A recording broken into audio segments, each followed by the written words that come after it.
Hello, good afternoon everybody. My name is Dominic Lopez and today I'd like to talk to you a little bit about a hobby that's very important to me, which is rodeo.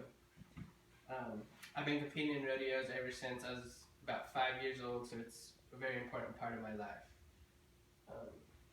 After the kids' rodeos, two events really caught my attention. One being bull riding, the other being team roping.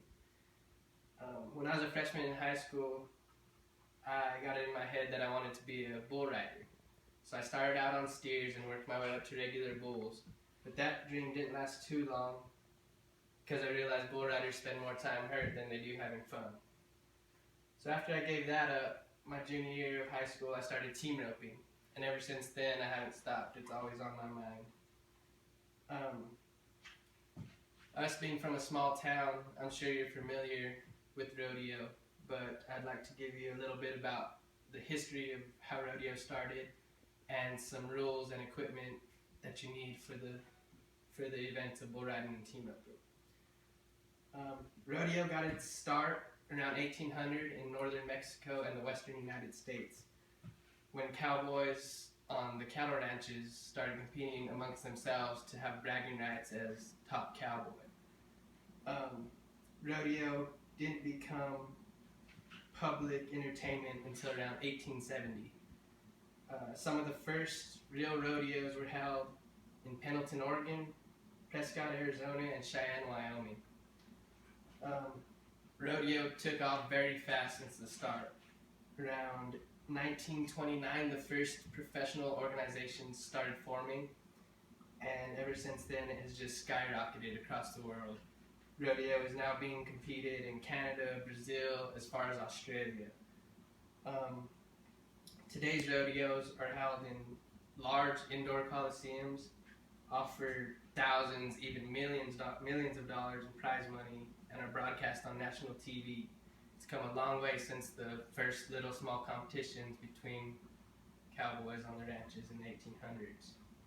So the first event, bull riding, it can be traced back to early Spain, where a cowboy would actually literally ride a bull to death. That was the whole point of the event.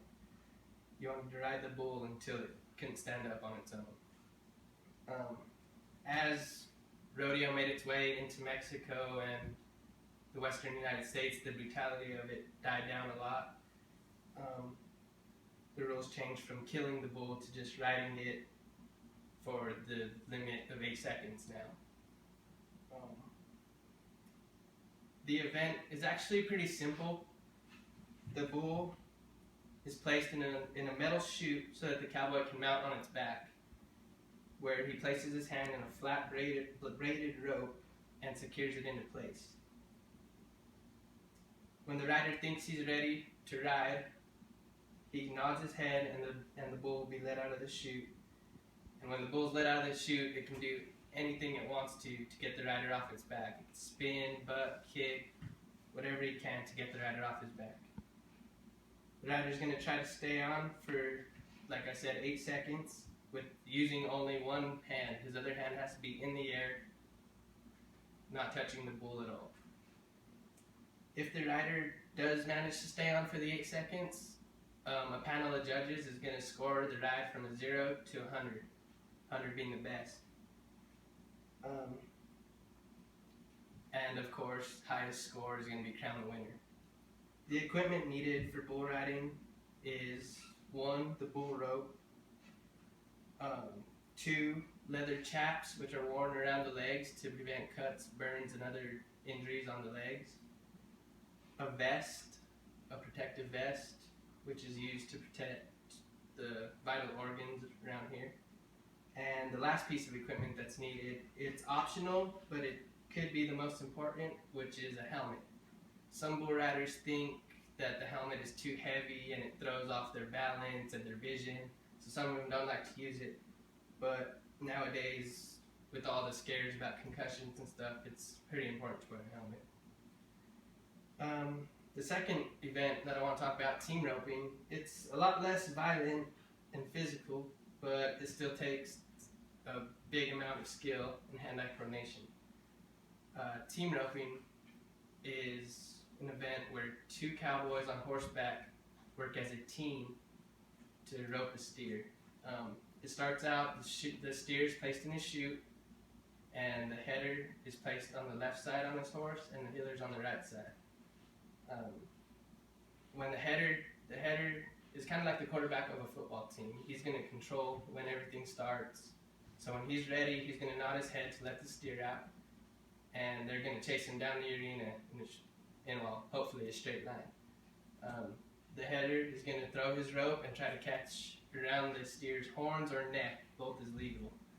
And when he catches, it's his job to turn the steer to the left, turn his horse to the left, pulling the steer behind him.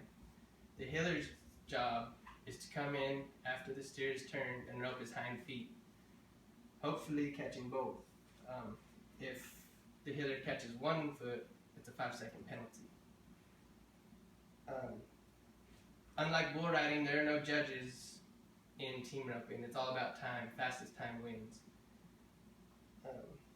And like I said, team roping is a very big sport now within all of the United States. And it's something that I try to do as much as I can. So in conclusion, I'm sure you've heard the term cowboy is a dying breed. And with all the big cities popping up and the population of the world always growing, it's kind of true. The event of rodeo and ranches altogether are kind of dying down. But I think rodeo is a big part of our history, especially in our part of the world. And I think we should try our best to teach about it and get people into it so that we can carry on these traditions for generations to come. Thank you very much.